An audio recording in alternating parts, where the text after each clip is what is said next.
ওস্তাদ উন্নয়ন ফান্ডে গুরু কত টাকা দিবে ছিল? দিতে চাইলো কি, অলরেডি দিয়ে দিছে 60 কোটি। এতগুলো টাকা দিল, মাথাই তো চলে না ওস্তাদ। এই যুগে 60 কোটি খুব সীমিত টেকারে টেরা। ভাবতেছি নদীর পারগুলো সিমেন্টের ব্লক দিয়ে বাধাই করে দমো, তাহলে নদী ভাঙ্গনের হাত থেকে এলাকার জমি জমা বাড়িঘরগুলো রক্ষা পাবি। এটা খুব ভালো উদ্যোগ ওস্তাদ। কত জনের ফসলি জমি, বাড়ি ঘর, নদী গর্ভে বিলীন হয়ে গেছে। দুই পার যদি ভালোভাবে বাঁধা যায় তাহলে গরমের মধ্যে মানুষ ওটি বসে থাকতে পারবি। কথা তুই এটা ঠিকই কছু। ক্যারে শফিক চেয়ারম্যানের কি খবর? তোকে যে পাঠালাম কোনো খবর টবর এখনো তো দিলু না। ওই শালা মরেনি ওস্তাদ, বেঁচে আছে। দূর থেকে দেখলাম মাথা, গলা আর পায়ের ব্যান্ডেজ করা। আর এইদিকে তো সারা গ্রামে রোল পড়ে গেছে যে ভূত ধরে শফিক চেয়ারম্যান মারছে। এখন থেকে এই অস্ত্র প্রয়োগ করতে হবে রে টেরা, না হলে একের ক্ষমতা বেড়ে যাচ্ছিল। এইবার শালাকে উচিত শিক্ষা দেওয়া হচ্ছে, মাঝে মাঝে এরকম থেরাপি না দিলে সই হবি না। হাসপাতালে দেখলাম শফিক চেয়ারম্যানের জ্ঞান ফিরছে, আর তোতা সেই গালাগালি করিচ্ছে। ফটিকে করছে, এ ফটিক কেরা আমার চাচাক মারছে, একবার খালি তার নাম ক। আর করছে খালি যদি জানবের পাই কেরা মারছে তার অস্তিত্বই শোলদৌড়ি গ্রাম থেকে মুছে দেবো। এই তোতা মেম্বার যে কি করতে পারে এই গ্রামের মানুষ এখনো তা বুঝতে পায়নি। এই তোতা কি আর আগের তোতা আছে রে? কেরা মারছে নাম শুনলে কাপড় নষ্ট করবি নি। তো তার খালি মুখদ্দপ্য, কাজের বেলায় নেই। এক মজনুক মারে মনে বাঘ। আমরা যে সাভারে শত শত মানুষে করছি, তাও এত বড় বড় কথা কই না। আমি কই কি ওস্তাদ, এই সুযোগে তোতাকেও গায়েব করে হেল দেয়। ওই শালাক বাইছে তুই লাভ কি? হুদাই খালি চোখের সামনে ঘোরাফেরা করে। ওক দেখলে আমার মাথা মুতো ঠিক থাকে না। আমার মাথায় চুল কম, তাই আমার ধৈর্য কম। তো তার মারে এমন হবি সারা জীবন মনে থবি, কিন্তু সুযোগ বুঝে মারা লাগবি। শালার বেটা মরদ ছোট, কিন্তু বাঘের লেঙ্গুর দিয়ে কান চুল করছে। ওস্তাদ উনি তো একটা মানকে জীবেত পড়ে আছে, এই জন্য মনে একটা শান্তি দেয় যে কদিন বেন আবার 14 শিখের মধ্যে ঢোকে। তা গুরু হঠাৎ করে আমরুল ইউনিয়নের উন্নয়নের জন্য এতগুলো টাকা দিল, কিছুই তো বুঝলাম না। ঘটনা একেবারেই সিম্পল। এমপির কালো টাকা এলাকার উন্নয়নের জন্য ব্যবহার হবে, এটাই তো বাস্তব। তাহলে শোন ঘটনা কি হয়েছিল।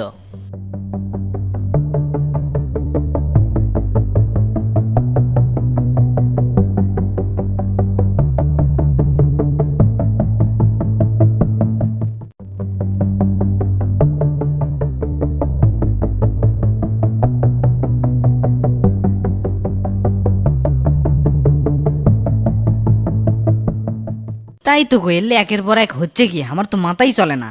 আপনি যে গেম খেলছেন বলে বলে খালি উইকেট পড়ে যাচ্ছে। শালাকের ইনকে করে সাইজ না করলে হবি না। দুনিয়াটা অসৎ মানুষদের ভরে গেছে। এখন তো মোটামুটি সব ক্লিয়ার নাকি টেরা? ওস্তাদ আপনি তো বহুত বড় খেলোয়াড়, বাইরে থেকে আপনার এই চেহারা কেউ দেখতেই পাবি না। একবার খালি ঢাকার থেকে ঘুরে এলেন আর সবাই সাইজ হয়ে গেল।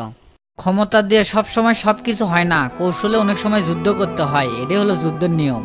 এত টাকা পয়সা, ধন সম্পদ, এত কিছু আমি কি করব? যদি জনগণের স্বপ্ন পূরণ করতে পারি তাহলে আমার আশা পূর্ণ হবে। দুনিয়ার থেকে যখন চলে যাবো সবকিছু তো রেখেই যাবো, কিন্তু মানুষের জন্য যা কর্ম সেটাই থেকে যাবে। অতএব জনগণের কল্যাণের জন্য আমি সবসময় প্রস্তুত। জনগণের সেবক হিসেবে বেঁচে থাকতে চাই। আপনার এই ত্যাগ শিকার নিরলস ভাবে জনগণের জন্য চিন্তা করেন, এতে আল্লাহ আপনাকে ভালোবাসবে। বিপদ আপদে মানুষের পাশে থাকেন, অসহায় মানুষকে সাহায্য করেন, এতে করে দেশের প্রতিটা মানুষই জানে কোবা শামসুকে। তবে ওস্তাদ আপনি যে এরকম করে জনগণের জন্য ভাবেন, এইরকম করে যদি প্রতিটা নেতাই ভাবলো নি তাহলে দেশটা অনেক দূর আগে গেল নি। কি আর করবো ক, সগলি তখন টাকা ইনকাম করার ধান্দায় থাকে। মরা চিন্তা কি আর আছে? ক্যারেটেরা মজনুর বইয়ের জন্য কি কোনো পাত্র খুঁজিচ্ছু? কি যে কন্যা ওস্তাদ, এর লেগে আর আমার মনে আছে, আমার কত কাম। তাহলে তুই একটা কাম করিস, উপজেলা ভূমি অফিসারের সাথে আগামীকাল 10টায় মিটিং ফিক্সড করে। ঠিক আছে ওস্তাদ, আমি ফোন করে ইউনিয়ন পরিষদে আসবে কমনি।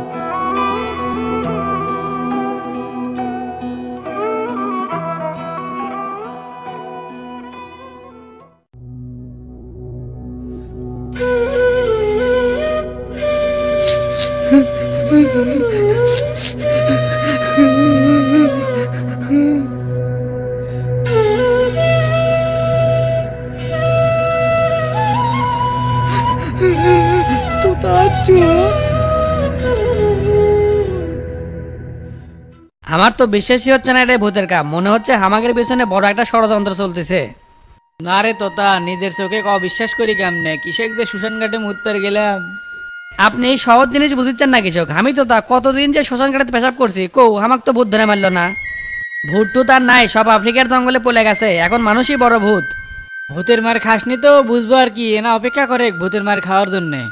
দেখেন চাচা, এল্লা আমি ভূত পেতনি বিশ্বাস করি না। মানুষের চাইতে বড় ভূত দুনিয়াত নাই।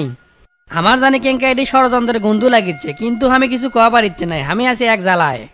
তোর তো জ্বালা হবি, মজনুর বাপ ছাড়া কি তোর কেস মীমাংসা হবে? মজনুর বাপের যে 9 পেশাল, সকালে এক কথা কয়, বিকেলে আর এক কথা কয়। শালার বুড়ো কি তো পাচ্ছি না, যাই আছে শামসুর বাড়ির, যেদিনই বাড়াবি না বাঘের মতো খপ করে দে ধর্ম। তুই তো এলাকার বাঘ হচ্ছু, যা শামসুর বাড়ির যাই বুড়োটাক তুলে লাই। অযৌক্তিক কথা কনকে, এটা সম্ভব না, সেটা আপনিও জানেন আমিও জানি। এরই মধ্যে আপনি একটা ধলাই খেয়ে মাঠটাই নষ্ট করে দিলেন। ভাবছিলাম জেল থেকে বাই হয়ে একটা অঘটন ঘটামই, কিন্তু আপনাকে টানটি দিন যাচ্ছে। নেতামি করবে গেলে এলা চাপাত জোর থাকা লাগবে, দিন দিনে আগের মতো নাই যে সম্মান করবি। হসে হসে তে এখন না থামে, তে ডাক্তার কি কছে কতদিন বাড়ির যাবো? মাথা গলা আর পা এই তিনটা জায়গার অবস্থা খুবই খারাপ, ডাক্তার কছে আর কিছুদিন রেস্টে থাকা লাগবে। ইস, আল্লাহ অল্পের হাত থেকে বেঁচে দিছে রে। আমি আর জীবনে কোনোদিন শ্মশান ঘাটে পেশাব করবো না। যেভাবে টুটি চিপিতে ধরছিল রে, আমি তো মনে করলাম আর আমি বাঁচলাম না। পারাপারি করতে করতে কখন যে মাথার গাছের বাড়ি লাগছে বুঝের পারি নাই, হাত দিয়ে দেখি খালি রক্ত বাড়াচ্ছে। ধুরু, আপনার মাথাতে আঘাত লেগে মনে হয় মাথার সমস্যা আছে, খালি আউল ফল পেশাল পাঠিয়েছেন। এত পেশাল না পারে একটু রেস্টে থাকেন, রাজনীতির খেলাটা হামা গেলা খেলবার দেন তো। একটা শুইতে যে 3-4 মাস জেল কাটছে, দরকার বলে আরো 4-5টা শতাংশ, শালার হসে কি? আসসালামু আলাইকুম, আমি কাশিম টিভির পক্ষ থেকে আক্কাস আলী বলতেছি। আপনারা সবাই অবগত আছেন যে এমপি সাহেব 2 দিন হলে মাদক মামলায় পুলিশের হেফাজতে আছে। সকল তথ্য প্রমাণের ভিত্তিতে জানা গেছে এমপি সাহেব মাদকের সাথে জড়িত। দলীয় কার্যালয় থেকে নোটিশ দিয়েছে যে ওনাকে দল থেকে বহিষ্কার করা হয়েছে। বর্তমানে উনি এখন কারাগারে বন্দী আছে। পরবর্তী নিউজ পেতে আমাদের সাথেই থাকুন। এতক্ষণ আমাদের সাথে থাকার জন্য অসংখ্য ধন্যবাদ। আসসালামু আলাইকুম। হাই রে হাই, এটা আমি কি দেখলাম? এমপির না 12টা বেজে গেছে। তাড়াতাড়ি এই খবরটা শফিক চাচাক দিয়ে আসি, আমাকে ডাইন হাত ভেঙে গেছে। কি সর্বনাশটাই হয়ে গেল রে, এখন আমরা কার ছায়া তলে থাকবো? চোখে তো সর্ষা ফুল দেখেছি। হাই রে আল্লাহ, বাঁচাও আল্লাহ। রাজনীতির হাওয়া কখন কোন দিকে বয় বোঝা বড়ই মুশকিল। চতুর্দিকে খালি বিপদ, এই বিপদ তো আমাদের পিছনেই ছাড়তেছে না।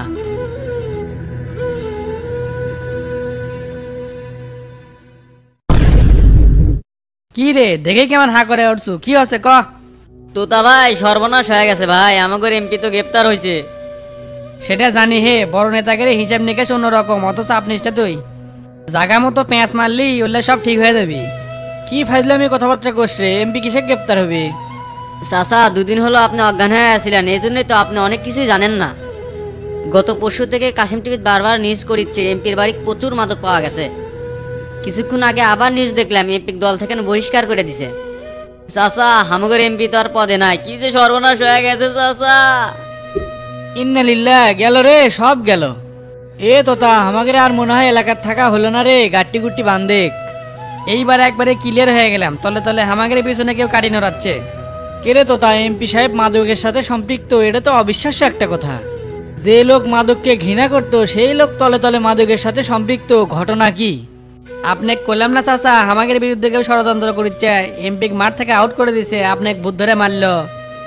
এল্লা কি আপনার কাছে সাধারণ ঘটনা মনে হচ্ছে? এল্লা সব আগের থেকে প্ল্যান করা। এলে তুই কি করছিস? এলে তো আমার মাথায় কিছুই ঢুকিচ্ছে না। আপনার মাথার বাড়ি লাগে বুদ্ধি শুদ্ধি সব হেরে গেছে, এল্লা সব কোবা শামসুর চাল। ওই শালা খুব সেনা লোক, এক সময় সিন্ডিকেটের মাফিয়া গ্যাংস্টাররা তার বুদ্ধিমতোই চলছে। নীরবে থেকে বড় বড় নেতাকে ঘোল খিলাচ্ছে এই কোবা শামসু। জেলের মধ্যে যখন আসিলাম তখন ওই শালার সম্পর্কে বহুত তথ্য আমার কাছে আছে, কারণ জেলখানার মধ্যে 2 নাম্বার লোক দিয়ে ভরা। শালাক দুনিয়ার থেকে তুলে দেওয়ার জন্য এতই প্ল্যান করলাম, কিন্তু কোনো কামই হলো না। তাহলে তুই কি খবর চাচ্ছে? এলে কি সব কোবা শামসুর কাম? তলে তলে শামসুই প্ল্যান করে এগুলা করে লিছে। 100%, কেননা শামসুর উদ্দেশ্য হলো এলাকার এমপি হওয়া, আর সেটা বাস্তবায়ন করার জন্যই সেই পথেই চলতেছে। কাম সারছে রে, এটা যদি বাস্তবায়ন হয় তাহলে আর এই গ্রামে থাকা আমাদের আর হলো না। এত ভয় পান কে? কুল যে আপনার ছোট, তাহলে আপনি এই মাঠে খেলবে যাচ্ছেন কে? কিছু হতে না হতেই কাঁপাকাঁপি শুরু করে দিয়েছেন। আমি তো তাকে মরছি। এত আর চাটি মারিস না, তোর পথ কদ্দূর সেটা আমি ভালো করে জানি। তোর এই কেসটা মীমাংসা না করবে পারলেই না হয় যাবজ্জীবন, না হয় ফাঁসি। এত সহজে আর ফাঁসির দড়ি গলায় নিচ্ছি না, যদি নেওয়াই লাগে কোবা শামসুক শেষ করে নেবো। এই ভুল জানার জীবনেও করিস না। তুই যদি এই কাম করিস তাহলে আমারও ফাঁসির দড়ি ধরা লাগবে, কারণ গ্রামের সবাই জানে তুই আমার কাছের লোক। কিছুই হবির লয়, এত চিন্তা করেন না তো। আমি ডাক্তারের সাথে কথা কয়ে আসি, আর আপনি রেস্ট নেন। ডাক্তার কথা কবার না করছে। ঠিক আছে, আর কথা কমু না। হাসপাতালে স্যাবলিনের গন্ধে পেটটা ফুলে যাচ্ছে। আচ্ছা, আমি শুনে আসে আপনাকে জানাচ্ছি। আপনি এখন শুয়ে পড়েন।